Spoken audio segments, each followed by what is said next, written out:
Bonjour. Hello. Hi, good morning. Hi, everyone. Welcome. Thanks for being here. Good to see you all this morning. My name is Raine Revere. I'm the co-founder of Maiden and a former lead architect of Shapeshift Prism. I was a software engineer for 15 years. And I continue to do some technical work, but more and more I'm moving towards education and social change. And I'm also a therapist. I received a degree in counseling psychology. So I integrate technical and non-technical.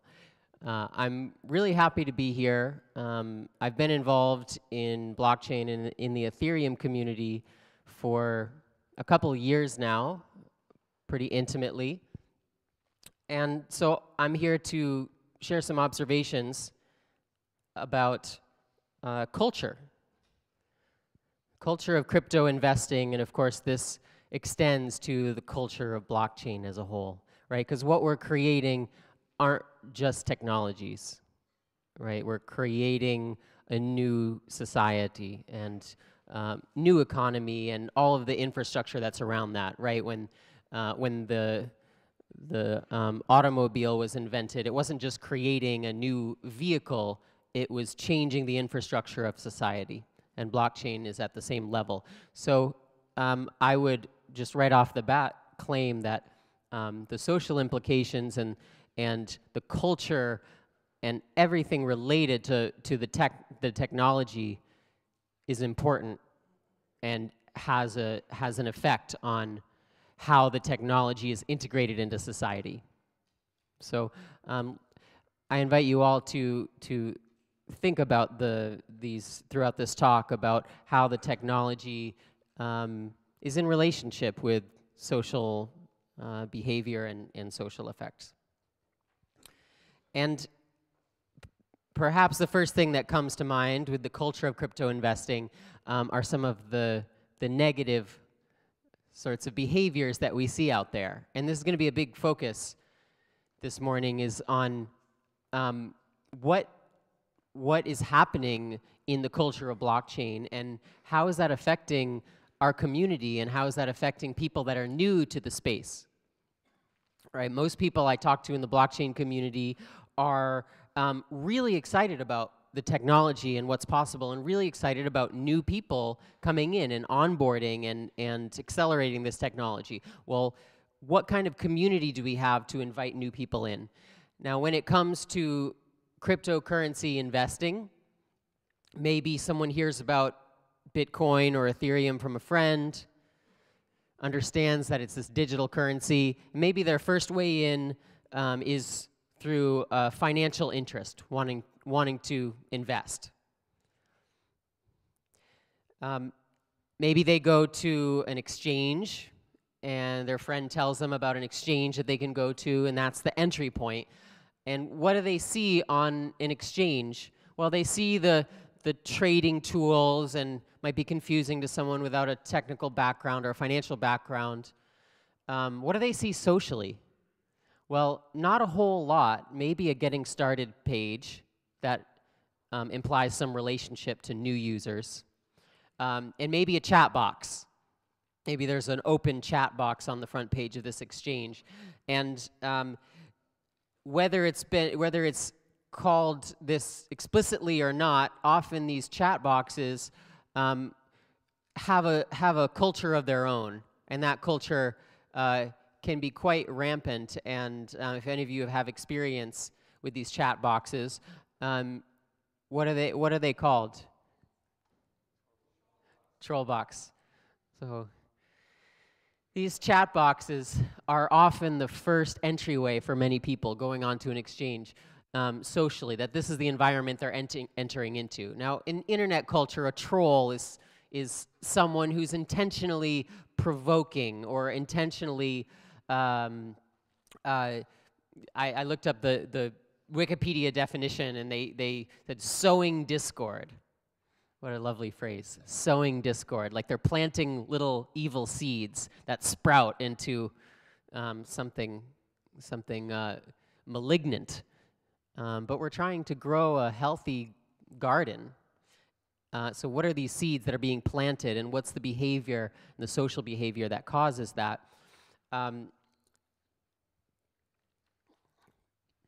So I am from the United States, and I live in Denver, Colorado, in the center of the country.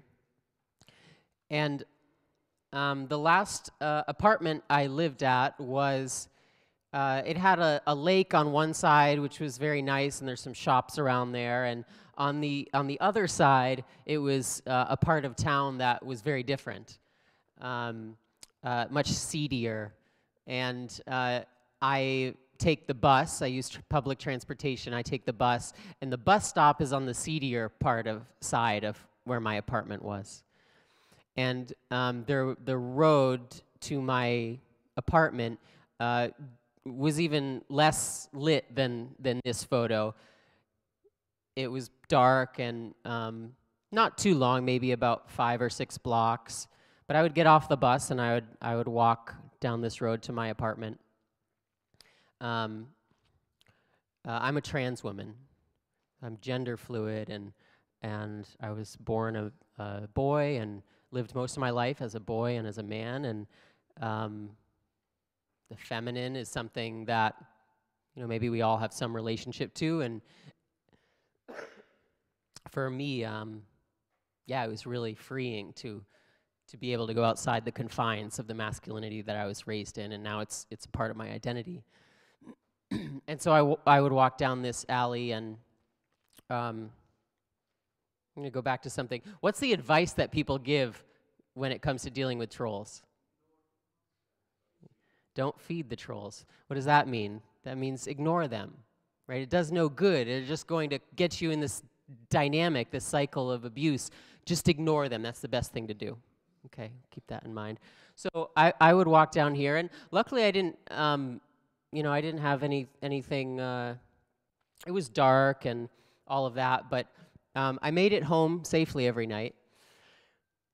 But something happened that when I was a man never happened to me, which was that almost every time I went down this alley, a car would pull up and stop next to me and ask if I wanted a ride. Bizarre, like a stranger. Like like, what? That doesn't make sense.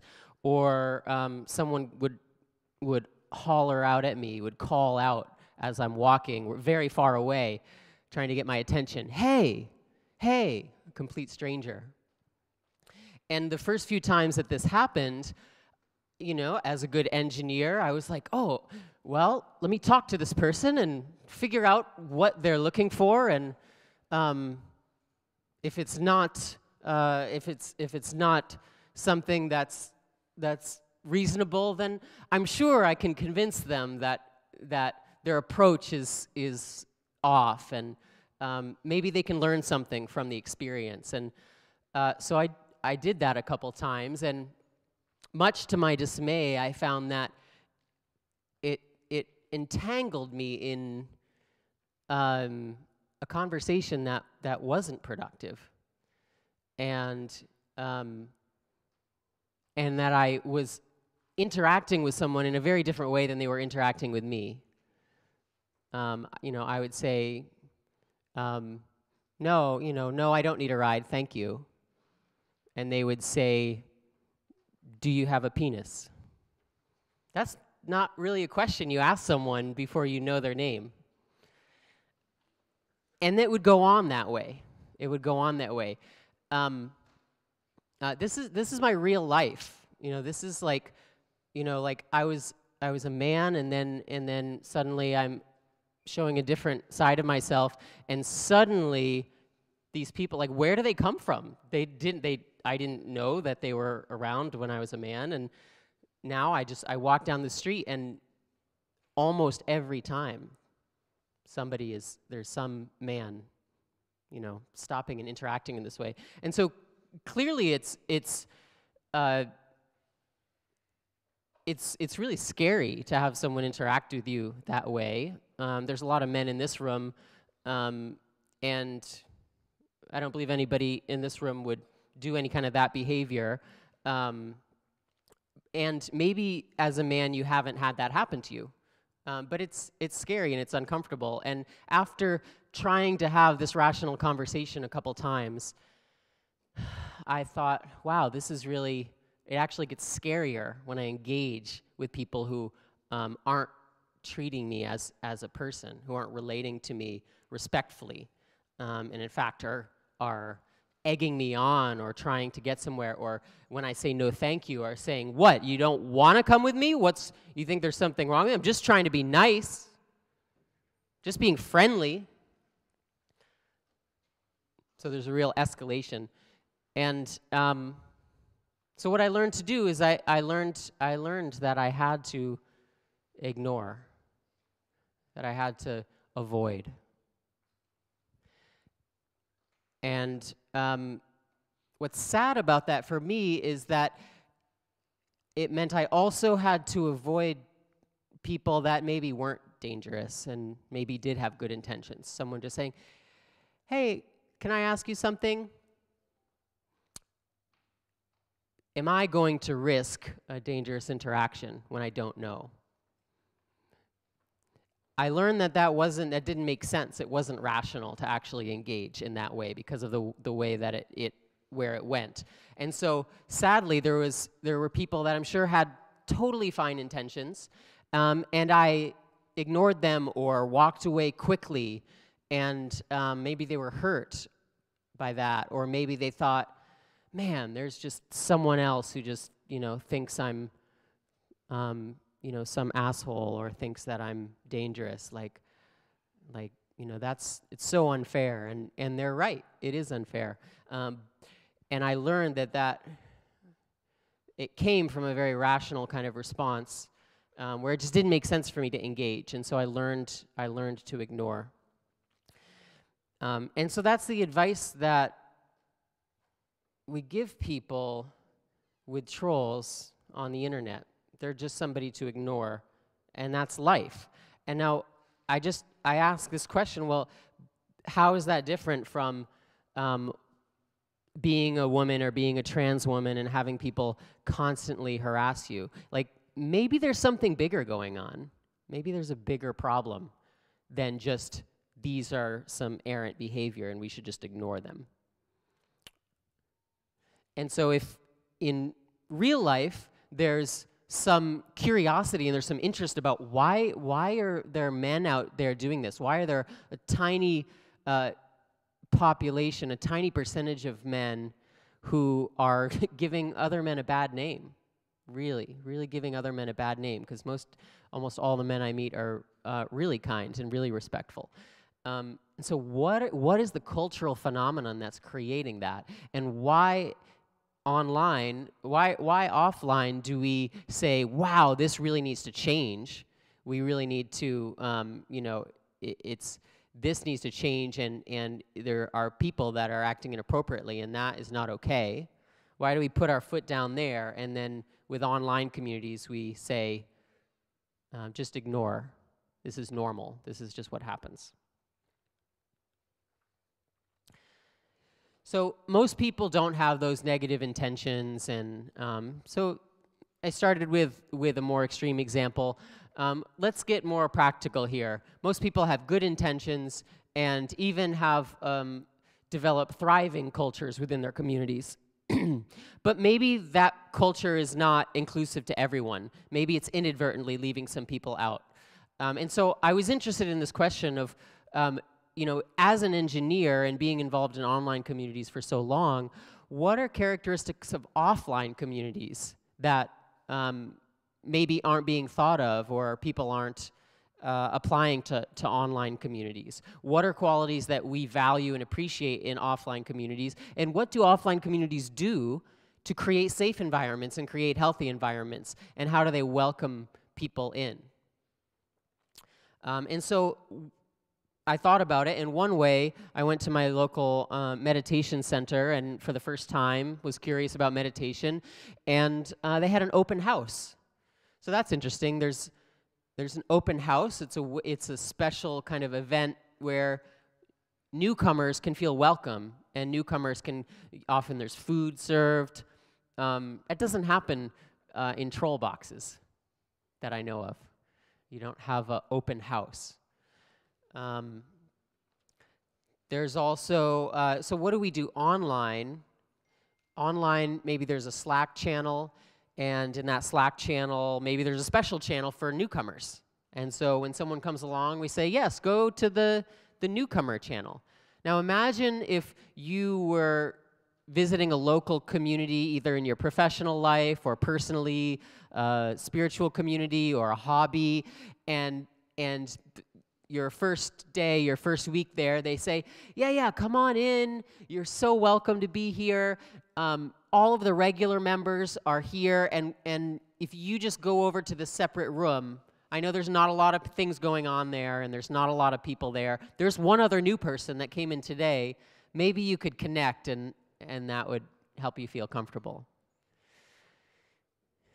That wouldn't make sense in the offline world. Another thing is, after they've had that sort of tepid welcoming, then maybe we say, okay, come on in. You're part of the community just like everyone else. You're in the main channel. You know, go join on in, jump in on a project, ask questions. And, you know, that kind of works. That works for some people. But is that really the best way we have to welcome new members and to create an inclusive environment? It's sort of like having your first week somewhere and someone saying, okay, you're good to go. Let's hop on into this board meeting and just ask any questions that you'd like. Can you imagine sitting in this room and being new and having questions that you're not sure if they're dumb or just orientation questions, and there's people trying to conduct their everyday business, their normal operations? That's what the main Slack channels are like, right? People are conducting their normal operations. You're developing a tool, you're asking questions, and then there's these new people here. Are they going to ask questions? Are they going to get answered? I spent a lot of time in the Web3 and Truffle channels when I was getting into Ethereum, and that was a real learning experience for me. I was new to Ethereum, but I was also a seasoned engineer and a teacher, and so I'd see questions go unanswered, and it drove me crazy. I had to answer them, which turns out is a great way to learn really fast. Answer questions you don't know the answer to. Find the answers and the answer. You help someone else and you learn yourself. But the feeling I had sometimes that I was like in this room full of experts, and like, you know, I could lurk. I wouldn't look out of place, but if I said something, it was a big risk. And that works for some people, don't get me wrong. And if you're an engineer like me, you've gotten to know this way of doing things online. But does this work for everyone? If we're really trying to create an inclusive, healthy environment, online and offline, does this work for everyone? Are there other structures that might incentivize forms of interaction that are more nourishing and more supportive and help the community grow?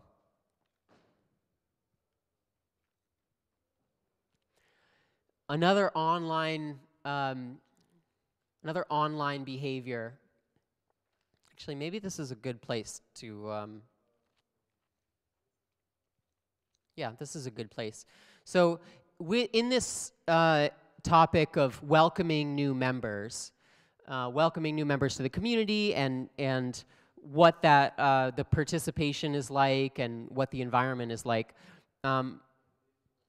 I'd like to just invite you to turn to the person next to you, find one other person, and just for a couple minutes, share with that person your first community experience in blockchain or in Ethereum. Was it a meetup? Was it a conference? Was it a friend? What was your first social experience of blockchain? Was it positive? Was it negative? And just share with the person next to you. I'll give you a couple minutes.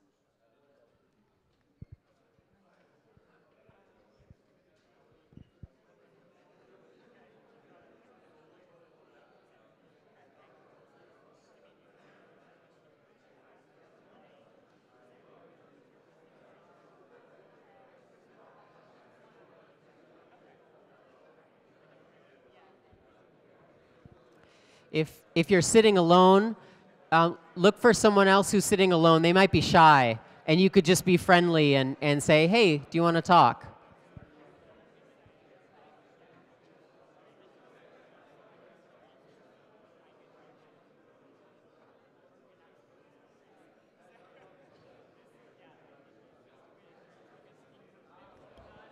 You can do it. I believe in you.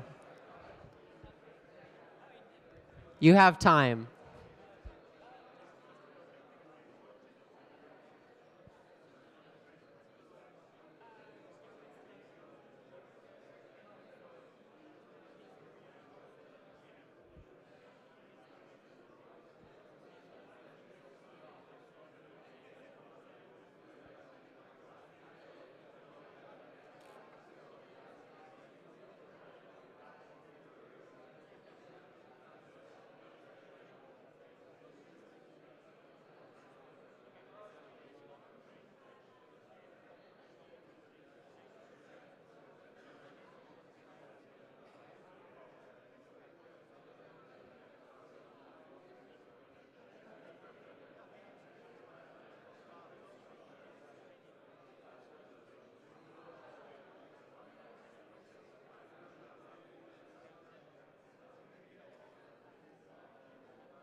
Okay, just one more minute.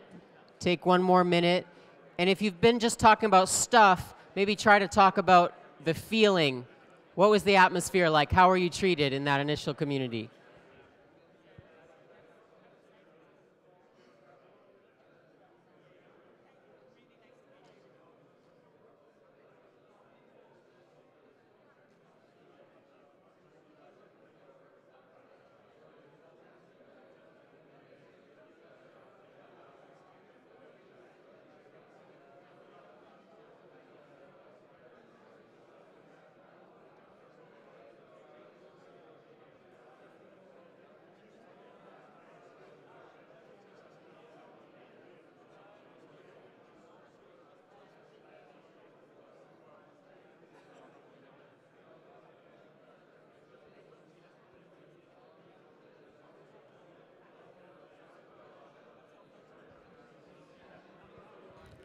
Okay, all right, very good. Okay, finishing up.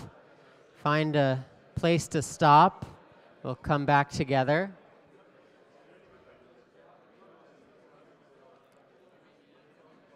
Okay, all right. Looks like most people are finishing up. Yes, okay, great. Okay, thanks everyone. Thanks, okay. Feeling our attention shifting back, hearing the room quiet down. Yeah, and maybe just take a second to feel in your body what that was like, a little social engagement, maybe with the person that you were sitting next to that you came with, some familiarity and comfort there. Maybe it was someone new, someone you didn't know. Maybe for you, talking with someone new is exciting and invigorating. Maybe you're an introvert like me, and it's there's some like, oh, I don't know this person yet. That's okay. So good job. So our first community experience, and now we're here. And I didn't mention it before, but maybe this is the first community experience. Maybe this is for some of you, and an extra welcome to you. So there's these different things that are related to healthy community, offline and online, and you know, the most blatant things that push people away are trolls, and for some reason we create troll boxes, right? We build troll boxes into our website, but maybe something to be looked at there. And so I'm going to repeat this question over and over, but because it's for the purpose of all of us, many of the engineers here. You know, we're using technology that is economic. We're using economic incentives to incentivize certain behaviors. And so in the back of your mind, I know I'm talking about a lot of personal things and social things, but there's this question I have for you in the back of our mind is, how can we incentivize better thing? Maybe with blockchain, maybe with something else, but how can we align incentives? So there's either economic incentives or social incentives for the kinds of communities we want to have. And when we don't have those communities, people get pushed out and people don't come back. And you know, it's obvious when you come to an event like this that there's certain type of people that come to this event, and some of that is due to interest and personality, and so we have this shared interest, and community is about shared interest, right? Community is about shared interest and shared value. There's some differentiation that brings us here, and that's wonderful for bringing people together. And then there's other factors that determine who's here and who's not here, and who comes back and who doesn't come back. And when the people that come back and the people that don't come back, when you look at the demographics, and you know, you just notice that there's not many women here, and thank you so much for being here. I don't know what your relationship is as a woman to blockchain or to this environment, to the tech environment, but you're outnumbered if you haven't noticed, but I'm with you. And so thank you to anybody here who has an identity that's less represented, because that takes more effort and it's more of a risk. And unfortunately, when a community is not welcoming or inclusive in a really active way, right, it's not enough just to say, you know, yeah, just be yourself, come on in. It's not quite enough. It requires courage. It actually requires courage of all of us to, instead of just not talking about it, we can say, wow, thank you so much for being here. You know, it looks like you're the only woman here tonight, and I really hope you'll come back and let me know if anything is feels like could be more inclusive and more welcoming here. That's okay. You can definitely talk about those things. And the people that, when that active kind of welcoming is not done, then there's people just don't come back. And it's specific people that don't come back. It's the people that don't feel like they have a place in this community. And you know, as a trans person, I can definitely say, like, I love to see other trans and queer people in the space, love to see women in the space. But I've also talked to a lot of men, and I remember when I was a man that it was great to have gender diversity and racial diversity. It was great to be in a space with people different than me. Similar interests and different backgrounds. Like, wow, like, doesn't that accelerate the depth of the conversation? And, you know, it's like you talk to someone and you're like, wow, I've never talked to someone from that background, and they're interested in the same thing I am. So when I talk to men, often that the response is a real desire for diversity within the community. Tech in general is very male-dominated, and often that's attributed to a pipeline problem. In other words, not enough women being educated, not enough women being included, and certainly my talk so far has talked about entry into a community and welcoming new members. But there's also, as I said, there's this issue of who comes back and who doesn't come back. And in a study that was written about in Fortune magazine, a person interviewed 716 women who had left tech. And a staggering 87% of them said that they wouldn't come back. 87%. And so the question is, how can we create a community where we have conferences and meetups where you get to meet people and feel included and feel like, yes, I belong here, and I recognize the amazing impact this technology will have, and I want to be a part of that, and I feel like I can be a part of that. And with women here, but many more men than women, what happens if 87% of the women here today don't come back? I don't think anybody wants that. And so these are some things to think about when it comes to retention. Is that the community we create, it's not just that we have an open community and people can come and go as they please, that there's a lot of other factors coming into play. Another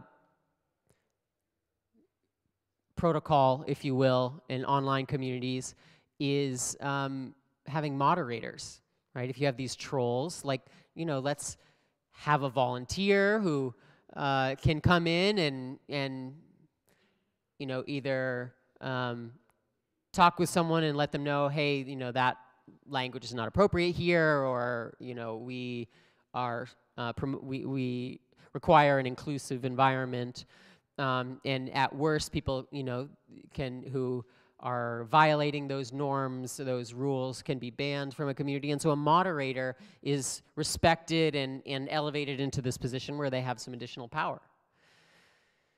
Where do those moderators come from? Often long-time community members, right? They've really gotten to know the community. They've spent the time in there. They know what it's like to be a beginner. They know what it's like to, they've seen it from the other side. They've seen other beginners. Maybe they have some empathy and they say, yeah, I want to help this be a good community. And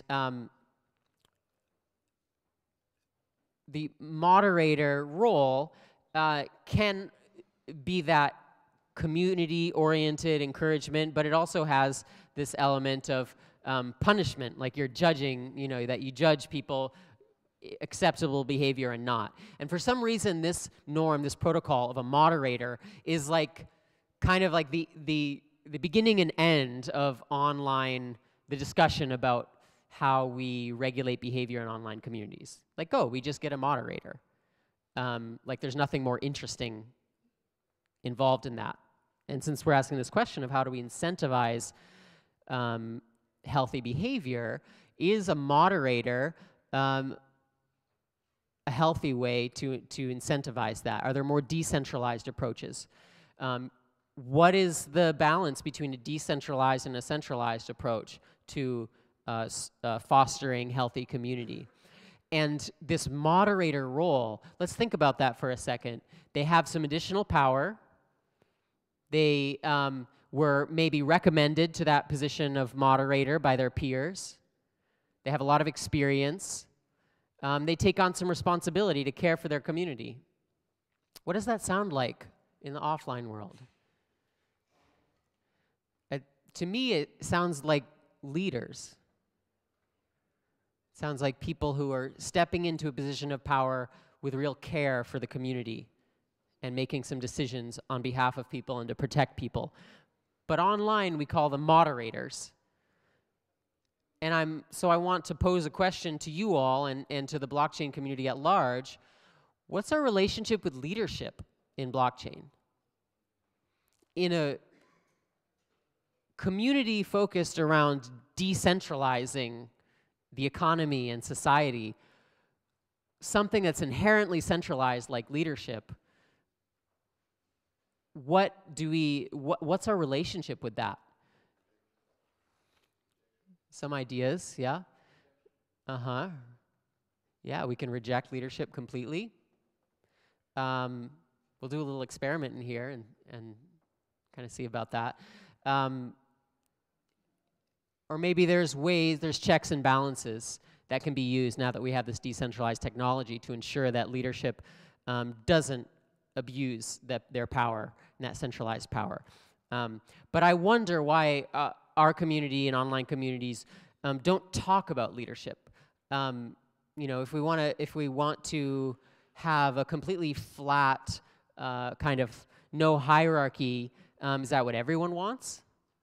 Is that we don't talk about those things as much as I think we should. So this question of leadership is, what's the right leadership? What's the new leadership? What's the lack of leadership that we want in a decentralized community? Whatever it is, let's actually discuss the ideologies that are at play, because they're there, right? There's no neutral. Everything has a stance. Everything is coming from a perspective. And so what are the ideologies that are being enacted, either consciously or unconsciously, explicitly or implicitly, in our communities?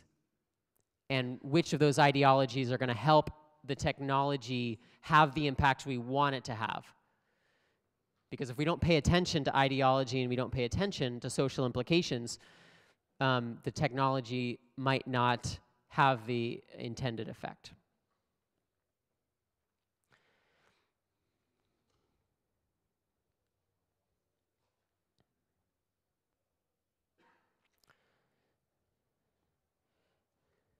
So this is one of my first talks that I ever gave in Denver, Colorado.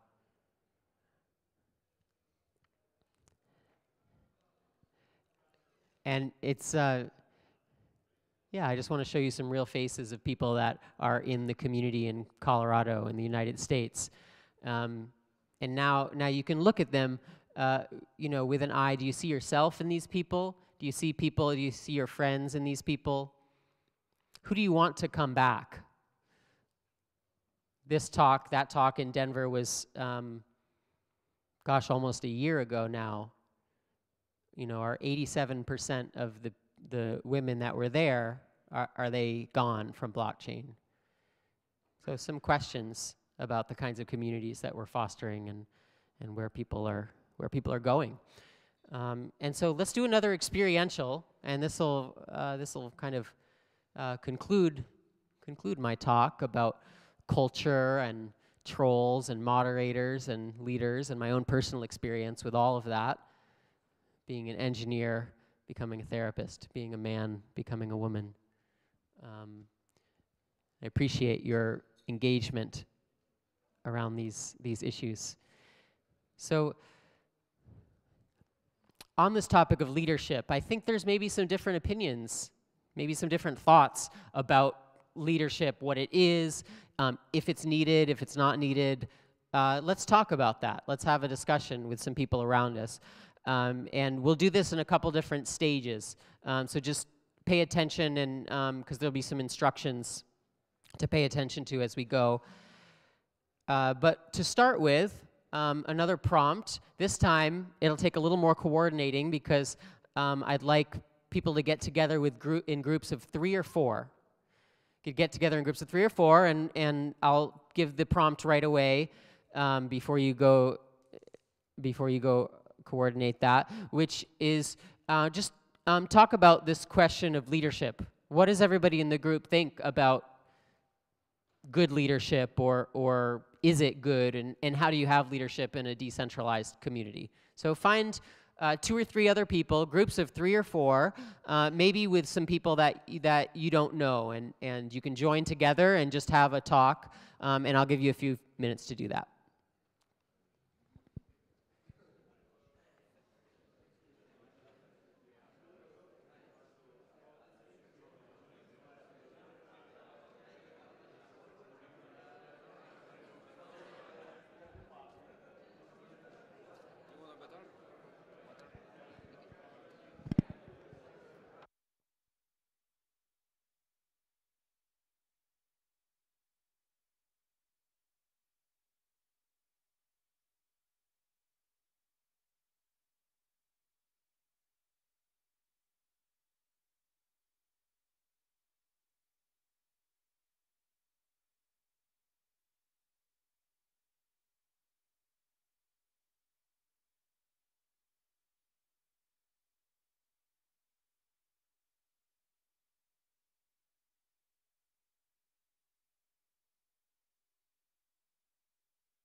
All right, everyone.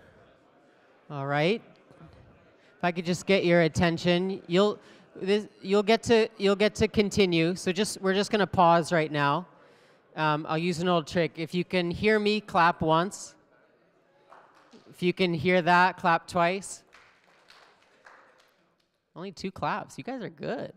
You guys are good. So stay right there, though. That conversation, wherever you are at, engaging on this question of what's the relationship that the blockchain community has with leadership, and some different opinions on that. Now, take your group and merge with another group. So merge with another group. You can be in a couple rows. It's going to be more people. Make sure you can hear each other and share what your group talked about. Share with the other group what your group talked about.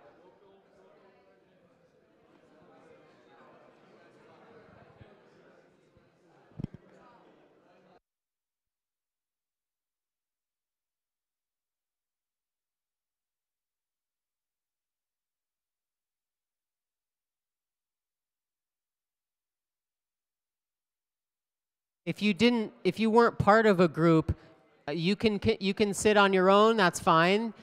That's totally okay. But if you'd like to join a group, you're welcome to do that too. Nobody will fault you, or you just jump into a group if you're an individual.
All right.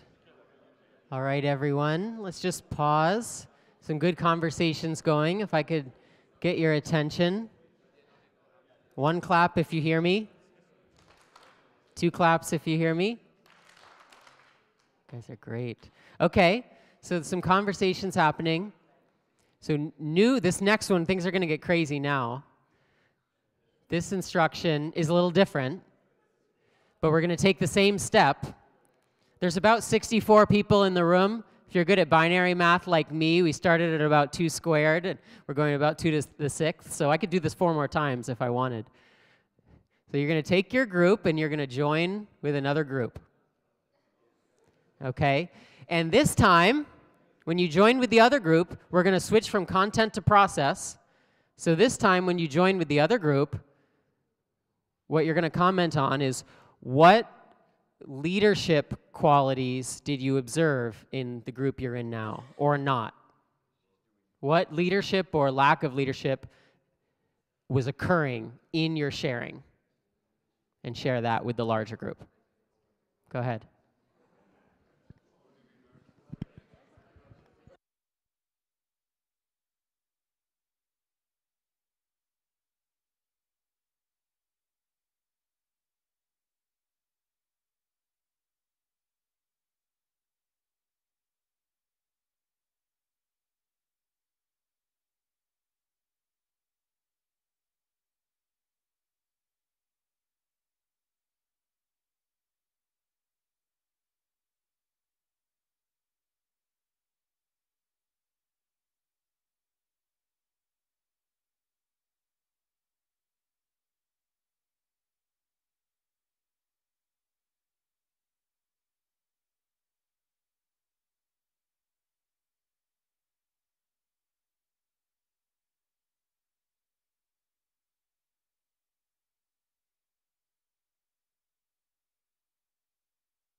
All right.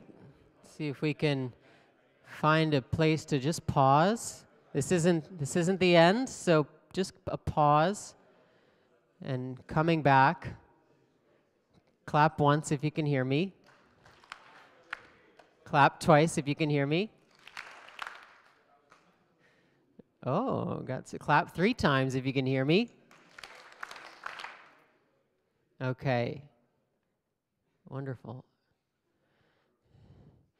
So I was watching all of the groups and was admiring the quality of attention. I looked at each of the groups, and everyone was engaged. Every single person in each of the groups, in their own way. I assume some people speaking, some people not speaking, but there's these circles, right? So circles formed, so structure, literal physical structure is in relationship, is co-created with the way that information is being distributed. And everyone was really engaged, and so I just want to thank you all for your level of engagement. There's kindness in that towards the other people, the people who are speaking in your group. I'm sure they felt it as well. Did you feel that in your group? Many of you may have come here not just to learn how to use a debugger, but to engage with people face to face. And so I hope I've given you a little bit of an opportunity to do more of that. So stay right where you are. We've got some extra time, and I want to thank you again for your participation. It's not, we don't always have highly interactive things, and it's really an honor to be able to facilitate that with you. I'm trained as a group facilitator, so if I had my way, I would keep joining the groups, and we'd be experimenting, but maybe you can do that on your own in your local communities. You can have some experimental kind of group interactions.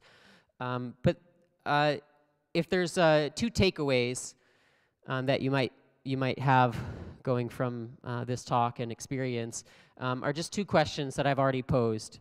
I'll pose them again. One is, how do we incentivize healthy community? And 2, what's our relationship with leadership? How do we make that more explicit, whatever it is? So Maiden is a company that I co-founded whose mission is to diversify tech and finance and to diversify the leaders of blockchain. So we're really concerned about leadership and social structure within this blockchain community. And if you're interested, you can go to maiden.global. Sign up on the mailing list. We're pre-launch, and a lot of exciting things are going to happen very soon. So we have more time in here, and a lot of you came to this conference, as I said, I would imagine, to engage with other people, and it's happening. It's happening right now. And I know you're all just incredible orators and incredible social butterflies in the world, and so these social skills are just naturally arising all the time here. But it's also special that we've just created some structure that actually facilitates connection. And so it's happening right now, and we have this room for another half an hour or so. So you have time. So you can leave if you'd like, but also you've started to get to know the people in your group. You can continue to talk about leadership or anything, but I would extend an invitation if you're comfortable and you'd like to socialize more, and you came to this conference to connect with people. You have a group around you right now, and what I've seen is a lot of kindness and a lot of intelligence, I imagine, and so you can have a good conversation with them. Thank you again. Thanks, and I'll see you the rest of the weekend.